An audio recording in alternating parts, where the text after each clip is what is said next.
Thank you for joining me here today on Krista So Crafty. Today we're going to be making a tie, a boy's tie. So I've been making these for a little while now. They're pretty easy to do.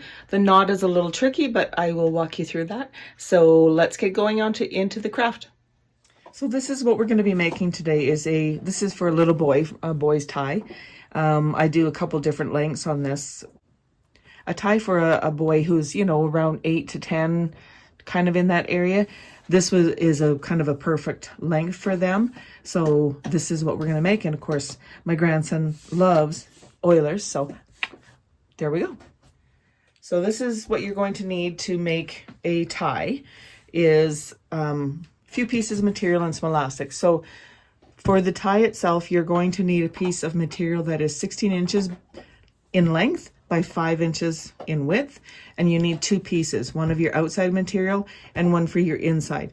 If you have like a muslin, a thin material, that would work. I'm just using this black, so it does make the tie a little thicker, but it doesn't hurt it. It still works up just fine. You also need a little piece of material, which is 4 inches by 5 inches, and this is for the tie part, I guess, if you want to call it that. And then we need a piece of elastic, and this elastic for this size of tie, for a boy's tie, is 13 inches in length. And all I did is, it's not pretty, but I took it to my sewing machine and I folded it over with make sure it's all straight. And I put a pin in there, and then I just ran my sewing machine some thread back and forth, just to hold it. And that will end up being in behind the knot, so you're not even going to see it. So that's what we need to get started. To begin, all we need to do is take our backing, whatever that is going to be, and your front-facing material, your pattern. In my case, it's the Oilers material. Okay. You want to put them wrong sides together. You're going to take and you're going to fold the corner here up, and you're going to create is that a right angle? I don't know. You're going to create like a triangle, okay? And then you're going to take a pair of scissors and we're going to cut it here.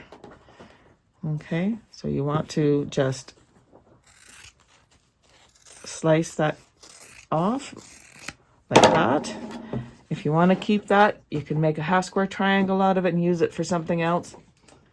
I'm not. For a change, I'm going to actually throw it in the garbage. So now once you've cut that, your material looks like this. Make sure everything is still lined up. Kind of wants to move. You can put a pin or two in there if you want. Okay, so now we're going to take this point and we're going to fold it over and go up and across and go over by about 1/4 of an inch here.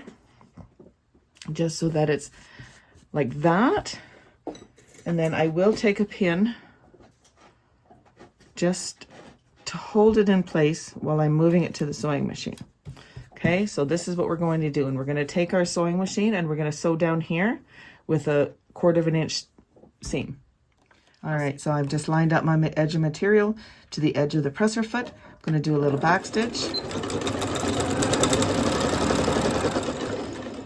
And I'm going to sew down here, and I'm going to do a little back stitch. Cut my thread. So now you should have something that looks like this. And all I'm going to do now at this point is I'm going to take my scissors and I'm going to trim off that little point. Just trimmed off a little bit on the point so that when we go to turn it, it makes it less bulky. And that is the point of your tie. And now you can take a point, something pointy, and very carefully turn that out. Be careful if you're using your scissors. I don't usually use my scissors. Okay, so I'm just going to use a pencil and gently poke this corner out to make it nice and pointy, like that. So then when we turn this over, we have a nice point to our tie, just like that. Okay, so I like to at this point take it and give this a press. Make sure it's nice and flat. Fold your material so that your seam is pushed out flat, and then give that a good press. So as I said, I'm just going to make sure that the seam is pushed all the way out, and then I'm going to just run my iron across that and make sure that it's nice and flat and right where I want it to be. So then again, when I turn this over, we have a nice point here. Okay, so the next step is we're going to take this and we're going to fold it in half. just like this. We're going to want to line up these edges. And in doing so, this is going to make the body of our tie. So you want to line those up and then just do a 1/4 inch seam down this side. So again, I like to start up here. I'm going to do a back stitch using a 1/4 inch seam, and I'm going to run my seam all the way down. If you want, you can put some pins in here. It's not a very long seam, so I typically just wing it. I'm going to do a back stitch at the end and then cut my thread. So now we'll trim up our threads.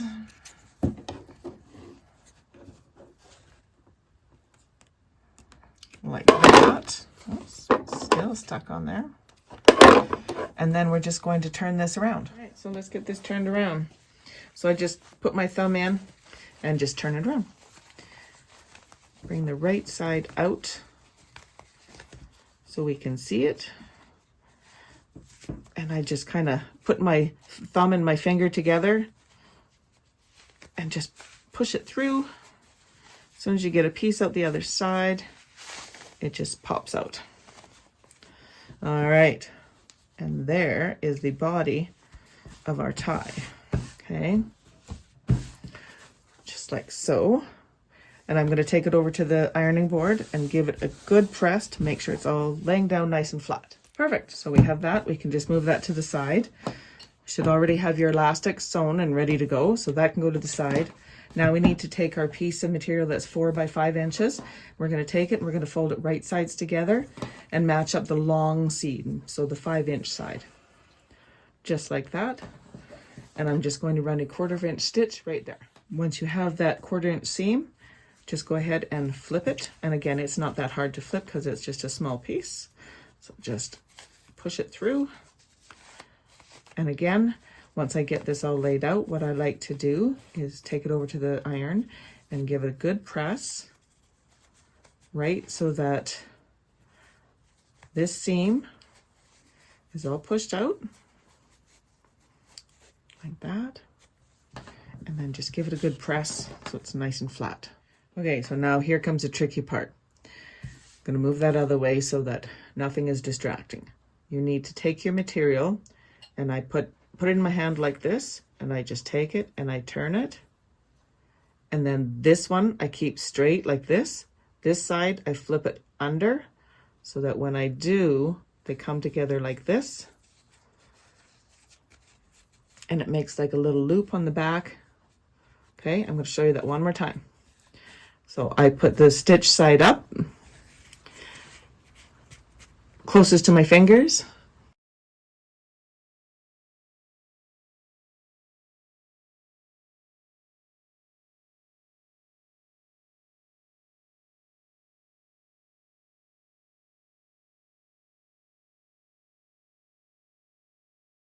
And this, I do like to put a pin in so that nothing moves, just for now.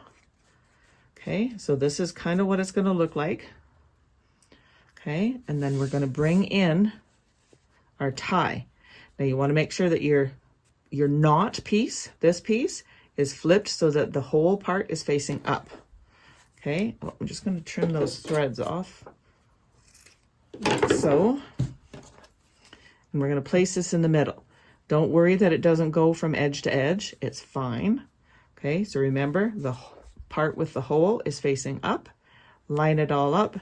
And I do put a couple pins in here just so that all of these pieces stay together, because you're working through 1, 2, 3, 4, 5, 6, 7, 8 pieces of material here. So you want to make sure that they all stay nice and straight. Okay. And again, we're going to do a 1/4 inch seam across here. So I'm just going to line up my presser foot, and I am going to do a back stitch. Make sure you pull your pins out before you get to them. And I'm just going nice and slow to make sure I'm getting it straight. Do a back stitch at the end. And we're just going to trim off some of these threads here. And I know it's pretty dark in this corner. Sorry about that. Okay, and then the next step is I'm going to do a zigzag all across here. If you have a serger, you could serge that as well, but I'm just going to do a zigzag across here. It just helps to keep so that the threads don't so they don't fray as much. Okay, and then I'm just going to increase that a little bit and get this lined up. I do my zigzag and I back stitch and cut my thread. So now we're ready to flip the tie. So, all right, let's zoom out a little bit there, just so that we can see what's going on. So now I take my elastic and I put it so that it's over the tie, okay? So that when I bring this piece up and over, this elastic is going to be between the knot and the tie. And then we can turn this so that this part that we sewed is in behind. Okay, so lay it like this, bring your tie around. Basically, you're just having it like this. Open this up, insert the point of the tie through here. This is hard to do around a camera. I'm going to turn it around and do it this way. Okay. Oh my goodness. It is easier than this, honest. I'm just making it look really hard. There we go. And then pull this through.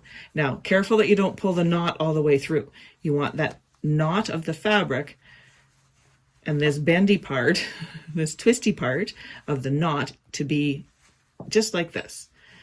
Pull it back far enough. Make sure that your sewn end is tucked in behind. And there you have it, my friends. You have a boy's tie. A really cute little tie. And you just kind of muck around with this until you get it laying out straight. Like that. There we go. Look at that. Isn't that just adorable? My grandson has, I think, 6 or 7 of my ties now. So now he'll have another one. Yay. Thank you for joining me today on Krista Sew Crafty, and I really hope you enjoyed this craft that we did today. If you enjoyed this tutorial, please give it a thumbs up and consider subscribing to my channel. You can also find me on Instagram, Pinterest, and TikTok, and all the links that for everything that I've used in this video will be found down below. Thank you and happy crafting.